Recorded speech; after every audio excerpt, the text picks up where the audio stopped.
Hello. I was on Zoom, but then like it takes a second sometimes for it to let me know that you're here.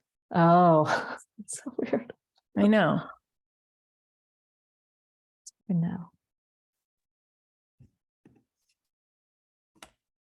Hey guys, Hello. I'm so sorry about that. It took a second for Zoom to let me know that you guys were in the waiting room, and I don't know why it does that sometimes. Yeah, You're just sitting there like, where's everybody? Yeah, I'm just like, I know you're here. okay. How are you? I'm doing well, thank you. And you? I'm good. What part of where are you? World. Where are you geographically? I am in West Palm Beach. Oh, that's so Oh. fun. That's right. I grew up very close to there. Ah, very nice. Yes, I'm doing a food and wine festival here. Oh, beautiful. First dinner last night and a couple of kids shows tomorrow and some other stuff on Sunday, then out on the rest of my world. What hotel are you at? The Four Seasons. Oh, beautiful. Beautiful. Yes. I grew up in Boca, which is like 30 minutes north of there. So I was there yesterday. Oh. Okay. Well, we're really excited to have you. We are going to do like 45 minutes. Does that work for you? When do you need to get off? I'll tell you when I need to get off, don't worry. Okay. All right. Perfect. We're so excited to talk about your new book. Just so you know who you're talking to. The audience is women who want to be entrepreneurs between the ages of like 28 and probably 40. And they all mostly went to four-year colleges and they're just feeling like they did all the right things, but they're not happy. So I think that hearing from you and getting to hear from someone who's made a living doing what they love and writing this new book about all of the ways we can find success, despite what it looks like, will be really helpful. And we're around like 40 million downloads now. I started it in my closet when I had 3 little kids. So that's who you're talking to. I'm sure you've done a zillion of these, and I'm going to do your intro later, and we're going to dive in right now. So here we go. Hi, Robert. Thank you so much for joining us. Thank you for being here, making the time. Well, I'm very excited to share what little knowledge I have with your listeners. Well, they're really going to be so blessed by the conversation. I'm so excited about your book that comes out in just a little while, because I feel like you've really sat down and generously looked at what you've learned on your journey and given us some of the clues along the way. Before we get into the book, I want them to just get a little bit of context in who you are and what lights you up and what your passion has been all these years. So tell us a little bit about that. Well, I've got to start in the beginning, because at 11 years old, I started to cook in a home economics class because my mother was terrible at cooking. That's funny. And there was 30 girls. I thought I would get a girlfriend. I made my first quiche Lorraine, and women went out, or girls went out the window, and food became the instrument of my life, as it were. I joined the Majesty's Royal Navy at 15 and a half years old and became a cook. I took my maths and English test, and I got 5.5, being the lowest on both, by the way. And the recruiter said, "You can be a cook." And I said, "Woohoo, great, that's what I want to be." And here we are 50 something years later, and I'm still doing the food. So for me, what excites me is the challenge of taking something that somebody said couldn't work and making it successful to prove a point. Because there are a lot of naysayers out there. I built 11 companies. I got to tell you, in excess of billions of dollars. And I'm a dropout high school kid that joined the military as a cook. So if I can do it, anybody can do it if they have the right mindset. And what excites me is that challenge. It's so inspiring.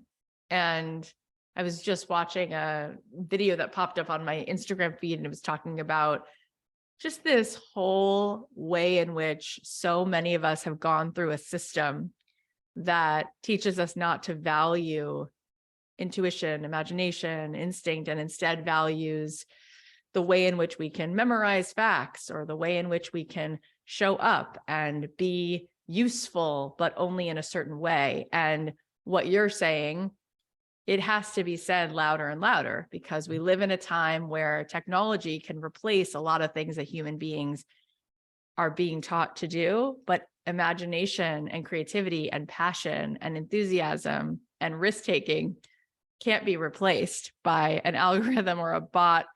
So everything you're actually talking about is where we really need to focus our attention. So I want to know more about, just a little bit about how you got from one lily pad to the next. So we know now the story of going into the cooking and being in the Navy, but then your first business outside of that, what was your first business? First business is funny. When I came out of the military, I worked in Jamaica for a year exactly. I put 2 hotels together.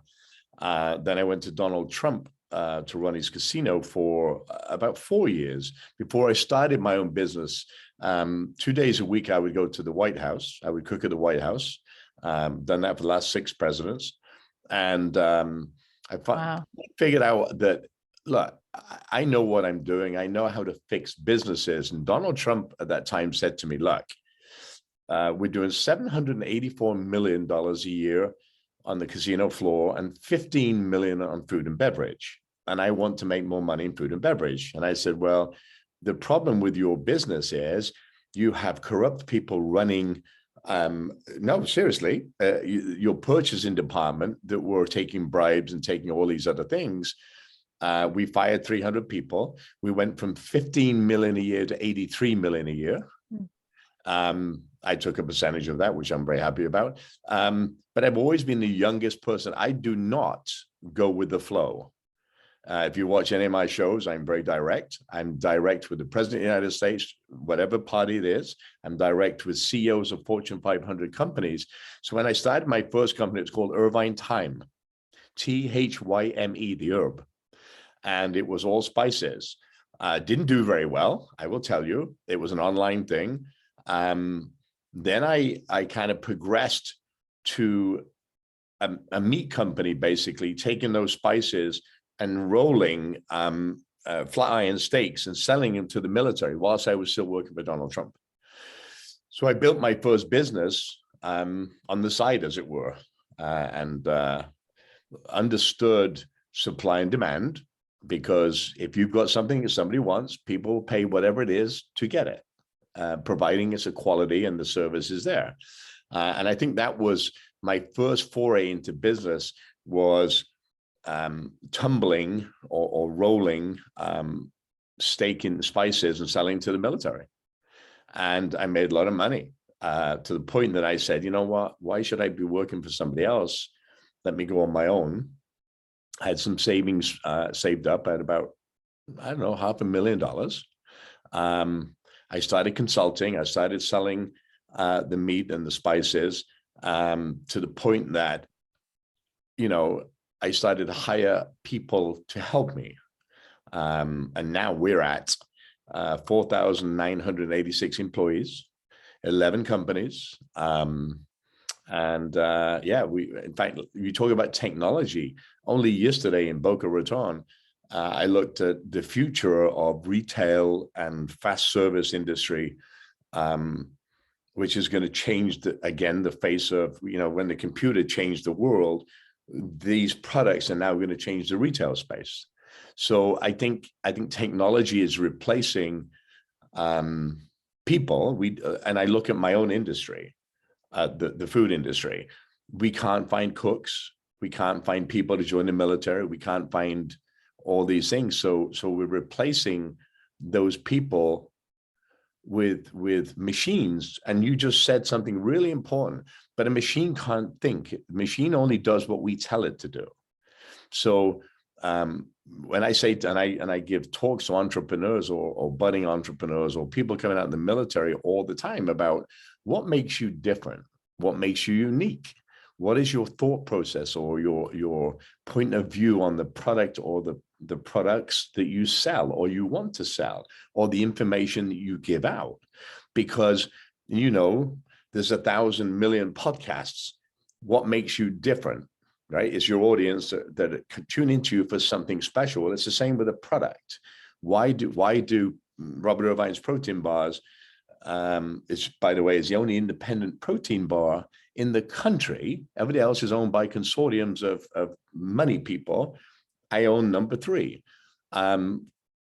Because I believe that we can make a difference in bucking the system, but also that I care about people. So all my products have an end use to helping those that are underserved.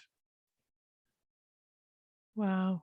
I mean, it's just like so much goodness, and you're so smart, and it's so many lessons can be taken from that. And speaking of that, I want to talk about this book because this book has so many of those lessons in it. So let's talk about, what does that even mean to you? And you hinted at it earlier on, but overcoming the impossible. Why was that so compelling to you to use as the main part of the title? And what does that mean for people listening that they could do? Well, I think number one, I come out of the military. I'm used to being told what to do and how to do it and how high to jump, which was a great learning ground for me, because I learned how to empower people and motivate people. And the first, we've done 5 books. They're cookbooks, they're family books, they're how to take care of your family and grow and all those kind of things, but never in the business book world. And I was asked to have to doing, I think 360 Restaurant Impossibles fixings at 96% success rate. Wow. Fortune 500 companies where I go in and look at their systems. And somebody said to me, oh, you should write this down because there are so many people that you can't get to and you can't help. There's only 24 hours in a day, 365 days. Right? So the title was, after people talking to me and saying, well, look, how do we overcome these issues? And I think the first, and I put them into chapters based on failures that I've had and failures I've seen big companies do themselves. Just remember, because you're a mom and pop small business, whether you're $100, $300 million, the problems are always the same. They're scalable. So I number one thing for me, I titled one of the chapters Empathetic Leadership. And it's funny because I was never a good listener. I've had to learn to listen. Even on the early shows that we've done, I had to listen because it was always Robert's way or no way. And it worked for a while, but then eventually when people don't listen to you and they change back to their existing whatever they did, they fail, and you've helped them fail by not listening to them. So I think the biggest thing I've learned is the empathetic leadership, listening, and also then managing egos, right? Guys, I don't know what it is about guys. They're all egotistical, big idiots, for want of a better word. And I can say that because I'm a guy. I listened when I married my wife. She said to me, look, you've got to slow down. You got to take things a little bit differently, and you got to start listening more because not everybody agrees with you. And my retort to that was, I don't need everybody to listen to me. They just have to do as I tell them because I have the steps to success. So from the empathetic leadership and listening, then I went to the egos, and then tearing down my ego, getting rid of my ego, thinking that I knew everything, although I'm very smart in the world of what I do. You have to be able to step back and just be the fly on the wall. And that's very hard for me because I'm an A-type personality, as I'm sure a lot of your listeners and watchers are. They know what they believe in and they believe in it wholeheartedly. Right. But when you take something that you believe in, you tend to put blinders on. And you're not listening to people that are telling you, look, it's great, but what if you did this? No, I'm not changing it. Totally. So we go from that, and I think the lessons that I've learned over failure and jumping, instead of doing research and looking at other brands and looking why certain brands are successful and certain brands aren't, and then just kind of, I always start with this, the end goal in mind. So if I want to walk up a mountain, I know that it's going to take me 5 hours and 16 minutes. I know I've got to stop at certain places. And this is how I run my business. This is where I want to go to. Now, what are the steps backwards to achieve those goals? Yep. Yep. And that's a military thing that I've used for years. And it works. It's a Stephen Covey principle, right? Begin with the end in mind, reverse engineer it. It's interesting to me, and so beautiful, by the way, how much emphasis you just put on humanity and the people and the ego and the self-development. And in the title of the book, Overcoming Impossible, Learn to Lead, Build a Team, and Catapult Your Business. I want to talk more about that, because you could have said anything. You could have decided based on all your experience to focus on any part, but you said, learn to lead, build a team, and catapult your business to success. So it goes back to this theme about people. It goes back to this theme about leadership. And I think a lot of times when somebody's an entrepreneur and maybe they're good at making cake, or they're good at organizing homes, or they're good at therapy, or whatever they're good at, the thing they don't realize is that in order to scale this business, it's about leadership and team. And that is a different skill set than necessarily just having the innate talent to do the thing that you started the business around.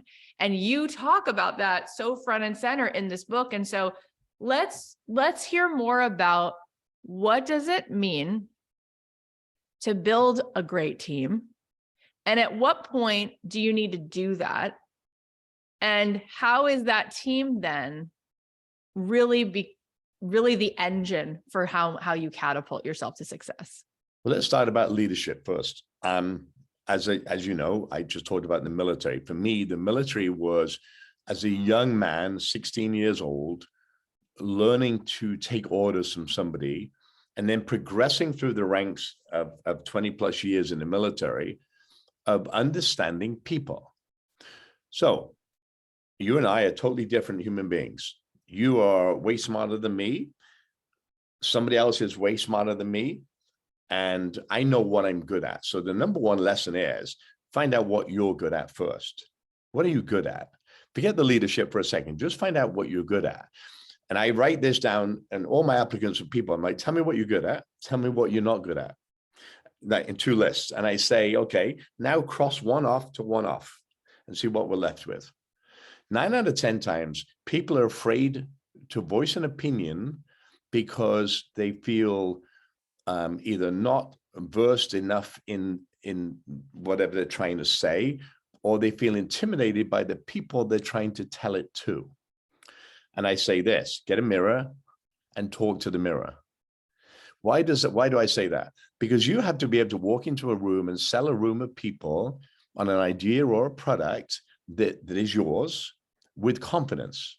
And leadership comes from confidence. I have been the youngest leader of warships, of big companies, as a very young, I mean, I literally was 30 years old running a $1 billion company. Because the military trained me that way. Sure. So I use the same military training that I got in the hierarchy of my company. I have one CEO, then there are tentacles off, and then there's a CMO, CFO for each of the silos.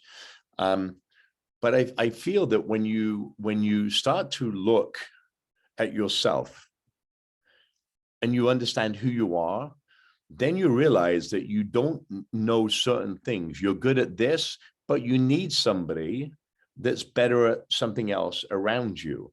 And that's where the team building comes in. You can't be afraid, and that's, again, I go back to the ego check. You can't be afraid to hire people better than yourself, even if it means, look, here's a small salary, here's a small piece of the business when we reach, this level. You can't be afraid to do that. I've hired Fortune 500 company CEOs to run my businesses because they've run business. They know, look, I'm a cook. I know how to make eggs. Right. I have ideas. Some of the ideas I know how to execute. Some of the relationships I have, some of them I don't. But the more you build that it's almost like a cushion of people around you. And I have in my organization, 53 senior leaders. And then 5,000 other people like that fall into their specific manufacturing kind of things. But you have to find somebody that aligns with your thought process. But, and here's the big but, doesn't say yes to everything you say. Right. That has an opinion, and you have to allow them to voice those opinions. Sure. Because that's the only way you build teams. If I brought in people and said, no, no, no, no, no, no, that's not what we're doing, Right. they're not going to stay very long. Nope. You know, I won't say it because it's a podcast, but you know, ideas are like everything else, right? Oh yeah. Yep. I know exactly what you mean. You know what I mean, right? Everyone's So, got one. Yeah. yeah, exactly. But we have to allow ideation, I think is the word I would use. People have to be free to speak and not feel a fear of, you know, somebody coming back and saying, well, that was stupid. And why did you say that? You know, it has to be an open forum. And it's so funny because I feel that the female demographic is way smarter than men. I tell my wife this all the time. I have 2 executive chefs inside the Pentagon, one of the toughest restaurants in the world, 38,000 people a day. They run it like clockwork, never a problem. I have a chef in Vegas, a male chef. I've got to call him every day, see if he's okay. I can leave my females for months and months. I don't, but I could. And I know I would have no problems because they're so innate with the details. And our business, no matter what business you're in, the candle, the flower, the fuel, the food, is all about details and remembering names and relationships and being able to listen to the person that wants something. Yeah. When Doug McMillan calls me and says, oh, I need this thing for Walmart, I'm like, yeah, we're all over it. Then I'm like, okay, how do we create that? And the end user, who is it? Right. So no matter what you do or what business you're in, the processes are the same. And every restaurant I do on Restaurant Impossible, the biggest problem I have is leadership. People get into the restaurant business or a business thinking because their parents or a family member said, oh, you should do this because you're really good at it. And they're not, because they may be good at cooking or they may be good at candle making, but they don't know how to speak to people, run the business and the numbers.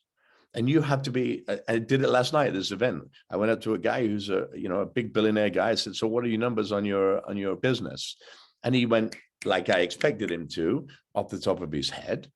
That's what we need to do as business owners. We need to know our business inside out and be comfortable and confident speaking about it. Yeah. And I wanted to ask you more about what you've learned just from the experience of so many Restaurant Impossible, so many going inside of these people's business outside of your own and seeing where it's going wrong and when it goes right, when you're able to turn those businesses around, what is one of the consistent things that you see that they implement that changes everything?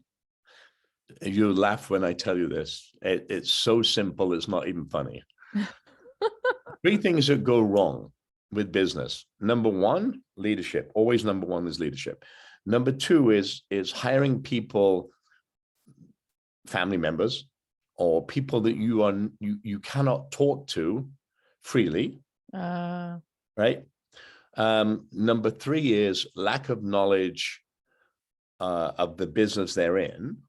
They're the 3 issues I find across the board, no matter where they go for a mom and pop or a Fortune 500 company. They're just scalable. So what I've found, the people who do really well are the people that put standing operating procedures for everything. There is something on paper to clean the table, to put the knives and forks away, Right. to make the recipe, to make the potpourri.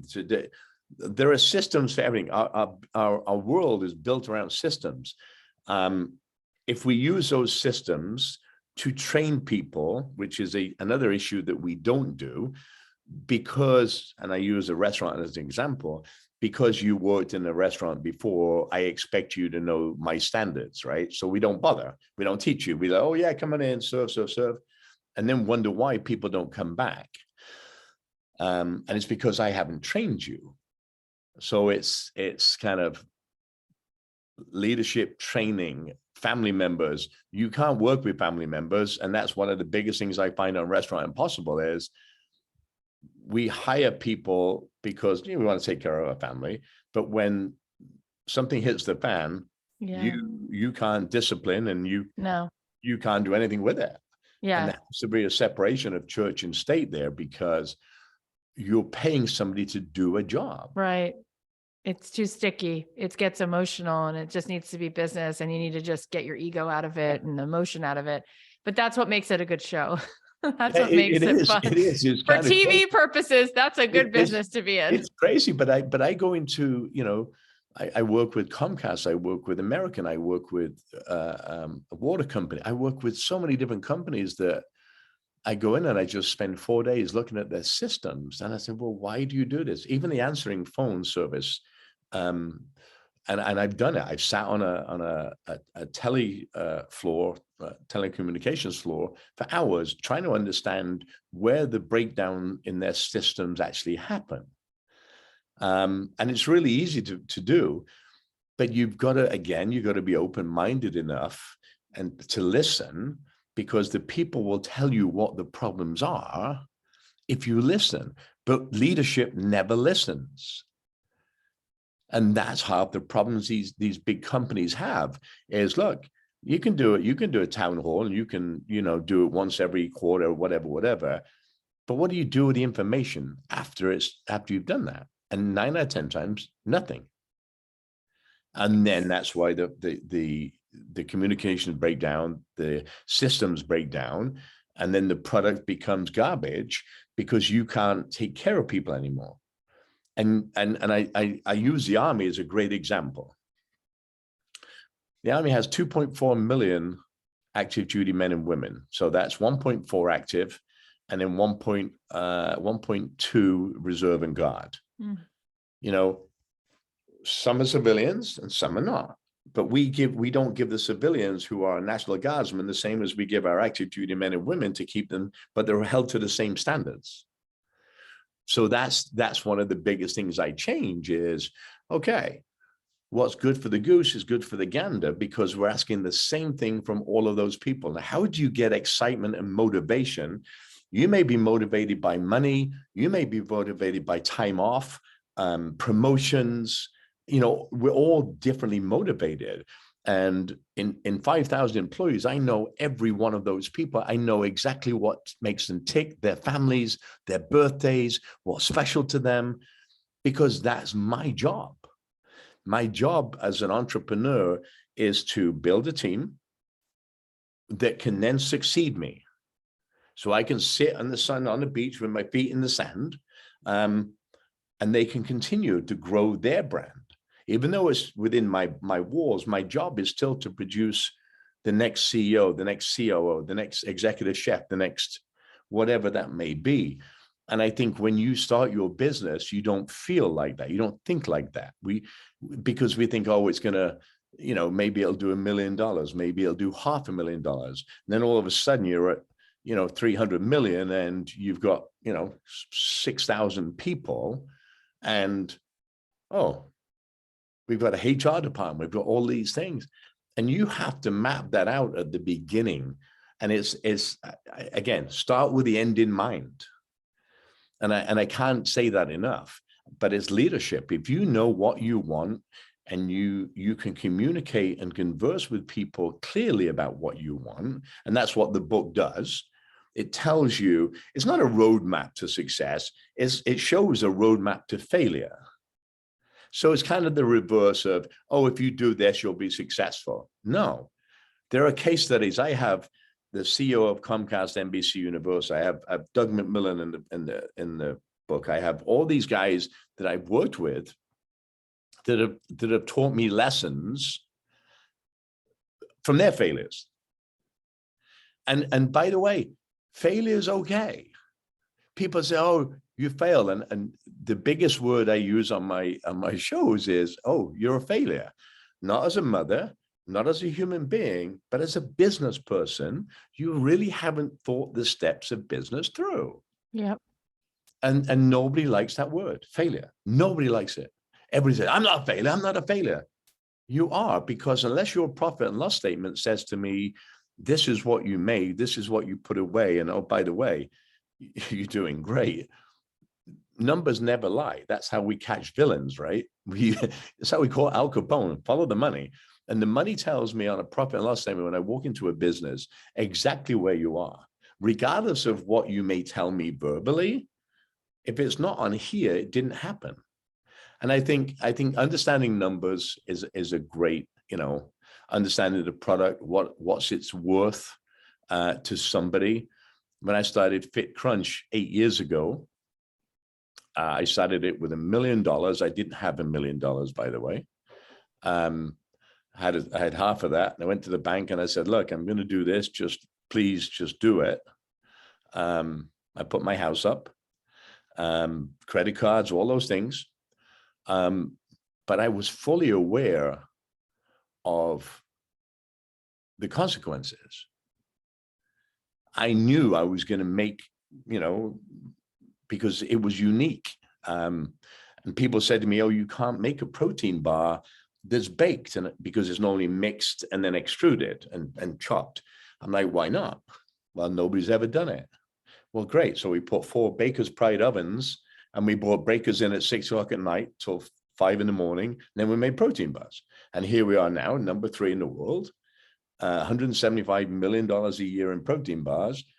That is not money for me. That money goes to charities. And that's the biggest thing. Our liquor, the same thing. I knew nothing about liquor. I can drink it, but I got into it because it was the next iteration of food and beverage, right? Now I'm into clothing. Now we're into water. Now we're into all these other things that are lifestyle brands. But you've got to start with your core competency, whatever it is. And once you master that and you start bringing people around you, and people start to see that you're successful, they come to you with products and projects. I want to ask you a question because it's also fascinating, and we're all getting such a good Harvard MBA class right now. So thank you for all of that.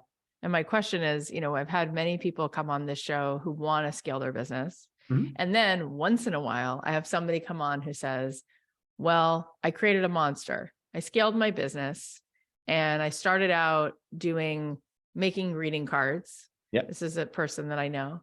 And now we have this many employees. We're in 2,000 stores. The business is making this much money. And at the end of the day, so I make a little bit more money. My house is a little bit nicer, but I have all these fires to put out every single day. And all I want to do is go back and do that hand lettering and make those cards. And I have no time to do that because I'm just putting out fires and managing this giant team. And people don't tell you when you go to scale a business, be careful what you wish for. Yep. And so my question for you is, which part of it for you right now do you really genuinely still have the most fun doing? Is it making food or is it running a business? That was question 1. And question 2, as it relates to what I just said, when you're talking to an entrepreneur, where's the break-even point where you would say, check in with your gut? Because ultimately, if you scale this big and then you have all these expenses and all these VCs who now need to get paid, at the end of the day, you just created so much more work for yourself just to basically make a little bit more than you're making now. And I don't think people really get the time investment, the cost investment. They're just like scale. Because I know someone right now who grew their business to many, many millions and not quite where you are, not even the least, but doing really well. And it's like, I'm screwed. I have all these investors. I'm overwhelmed. I'm over my head. And it's like, gosh, from the outside, it looks really good, but on the inside. And I don't think people really get that when they're beginning. And so what are your thoughts on all of that? And for you in particular, what is the thing that to this day you like doing the most? Let's go back to the first part of that. What do I love doing the most? Number one, helping people. That's a true statement. Everything I do is geared towards my foundation, to change people's lives. It really is. So no matter what money we make in liquor or books or clothing or bars or whatever else, food, it's about how do I purchase wheelchairs? How do I purchase dogs for post-traumatic stress? How do I take firefighters and build homes and that, because that's what we do. So rewarding, and it's so That to beautiful that me you do that. is what I love. I love to go into a restaurant Impossible after 13 years and people want to kick me, they want to spit at me, they want to punch me because I'm very direct. You know, when somebody walks in and says, you suck, your food sucks, your business acumen sucks, they hate you for the first 8 hours until I spend most of my work. So for 48 hours, I don't leave that building on or off camera. I'm teaching you the one-on-ones of business. I love that. And I still love that. And that will never change. So for me, look, I don't cook in kitchens every day. I used to 40 hours a day kind of thing. I don't do that. I have a whole culinary team that does that now. I show up and I wave and I do those things. I love that. I love kids. I love that we can influence kids to think out of the box.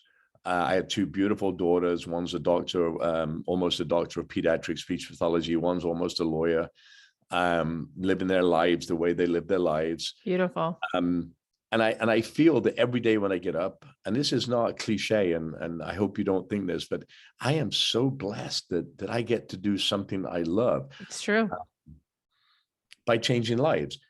You talk about scaling business. You know, look, I have been very blessed in that my COO, and this is a true statement, Justin, and he started with me making my coffee and tea as a PA on a TV show.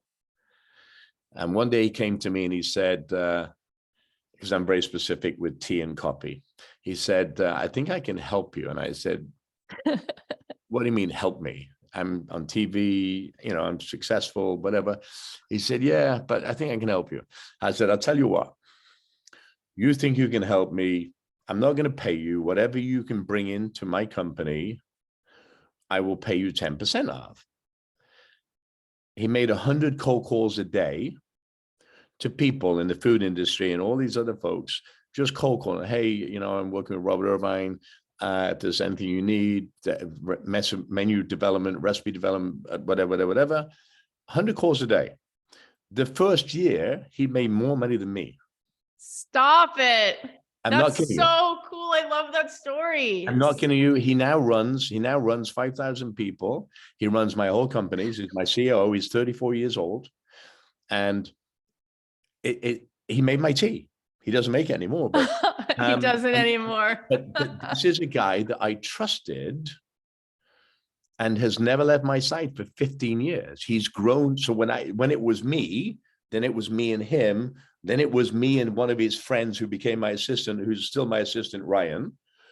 Then it became, okay, so how do we start a food business? So we used to rent line time from places. So we made cheesecakes and pizzas and Then we bought a company. Then we bought the manufacturing company. Then we went into liquor. Oh my God. We bought the manufacturing. We bought the distillery. Then we bought the plants to make the protein bars. So I'm not beholden to somebody else on line time because there are 1,000 people, right? So you've got to start small. But you've got to have, you know, what if I scale this business? And I'm going to get to that now. So we scaled the business. Now we went from doing 70,000 bars a day by hand, right? By hand. We do 300,000 bars an hour. Oh my God, I can't even believe that. All automated and whatever. But Crazy. Scaling, and this is for your friend. Look, I have two partners, one in liquor and one in the bars, but it's all my money. Nobody else's money. I went to the bank and I told you I helped my house, and Yeah. if I'd have failed, I'd have lost the house. But there you go. That's just a risk you take. Luckily, it didn't. But now I have a team of accountants. I have a team of lawyers. I have a team of people that at the end of the day, all I see are numbers, right? I get at 11 o'clock every night on my phone, I get P&Ls for every company. Wow. I don't worry about paying bills. I have an accountant company that does that. Sure. Sure. So the more you grow your team and the more you trust, the more you bring on those folks like the accountant, the lawyers, to make sure that you not only are you're straight and narrow on laws, but also your contracts. Your team grows exponentially, but so does your revenue. Because if you do the right things with a team in place, everything seems to fall in place. It's not a monster. Again, I don't have stress. But I just told you I have 5,000 employees. I'm on the phone with Justin 30 times a day. I do calls, I visit people, but I don't do the day-to-day mundane things of paying people. And by the way, I don't want to know what I pay people. I see it at the end of the day, but I don't want to be bogged down by financial problems. And problems meaning looking at a profit and loss statement every day going, oh my God, ooh, that division is not doing well. Why? I have people to do that. I started it. It was all me. It was me, then Justin and me, then me and Ryan, then me and, and that's how we built our team. I just hired another 4 people this week, senior people that I've taken from big companies because they're smarter than me. And I need, I need direction of, I know where I want to go. But you also need people to help you take that direction. Yeah. And I think there's nothing wrong, and this is for everybody on here or listening, there's nothing wrong with asking for help with something you don't know. Yeah.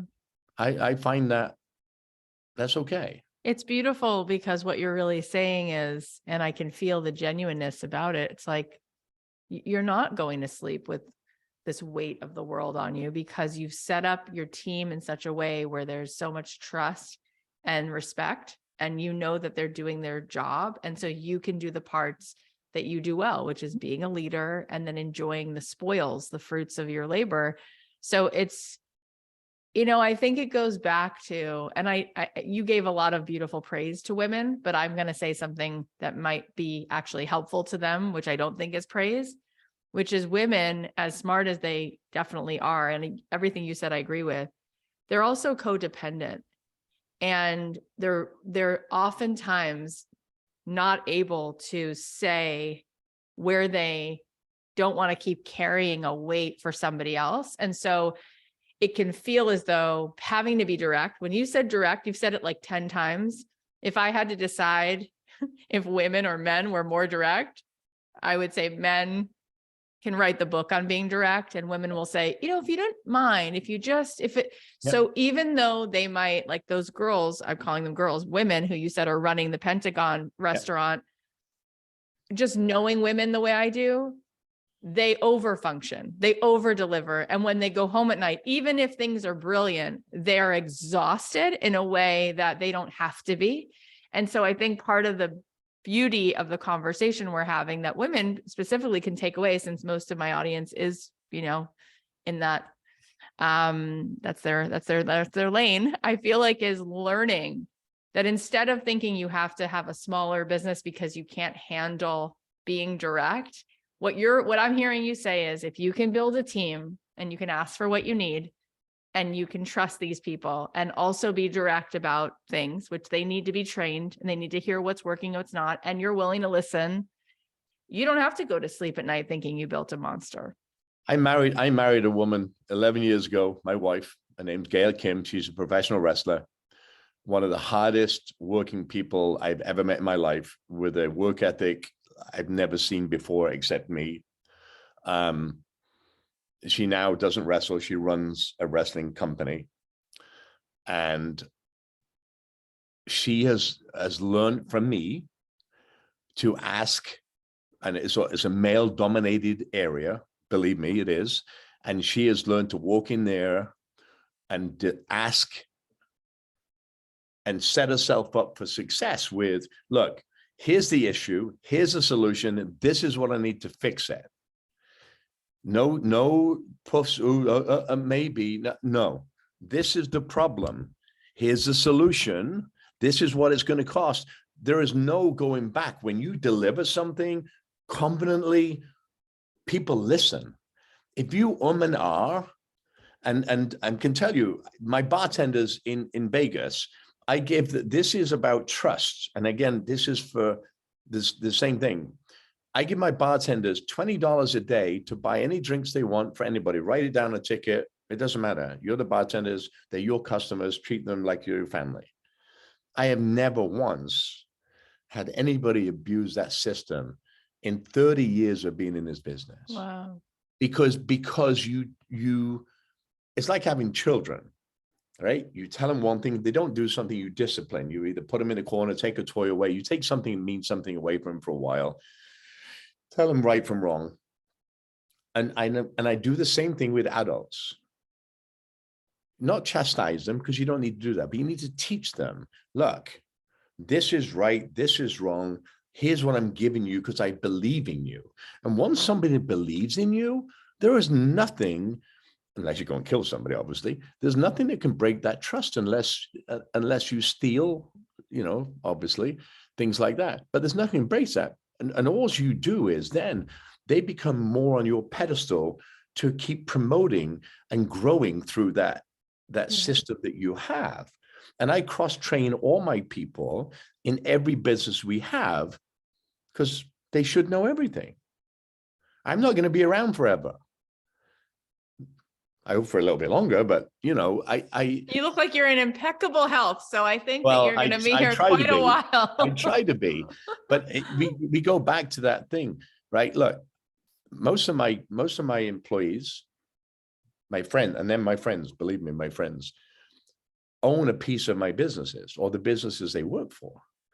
Because once you have ownership, it's a completely different thing.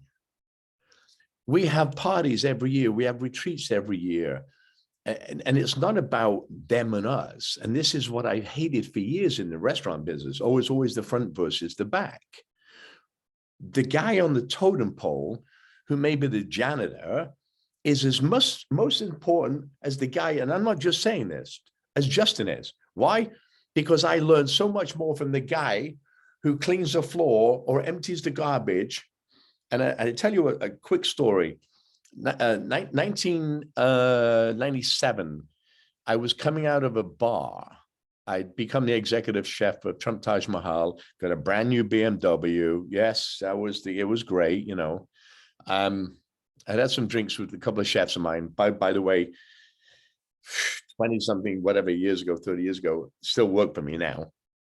Wow. And there was a guy sitting on the on the outside from the Dominican Republic, and it was cold. And I said to him, "Hey, why are you sitting there?" He said, "I've got nowhere to go." I never forget this because you'll hear the outcome in a minute. But I said, "Okay, when did you eat your last meal?" And he said, "Well, I haven't eaten for a couple of days." I said, "Okay, get in the car." I took him to a diner 4 miles away. And I just listened to him tell me his story, his parents and whatnot. I said, "Look, where are you staying tonight?" "Nowhere." So I got him a hotel room for a week. Don't ask me what possessed me as a strange guy getting him. Wow. Don't ask me, because I still to this day think it was a higher being. But I put him in a hotel room, which was 4 miles away from my casino. I said, "Look, here's $50. Come to see me at the casino tomorrow if you want a job." He came to $50, right? He could have run off and been anywhere. He came the next day. His name was Ruben Espinal. Never forget it. You'll hear about it. So he came, he became a janitor, cleaner. Then he would come to my office every day and said, "I want to be a chef. I want to be a chef. I can cook food." So I said, "Well, cook me some food." It was awful. I said, "Well, look, here's my library of books. Read some books, go online." Every day, this kid bought me one dish every day. And it finally started to get better. It was a year. And I'm like, "Oh, that wasn't bad. Wasn't bad."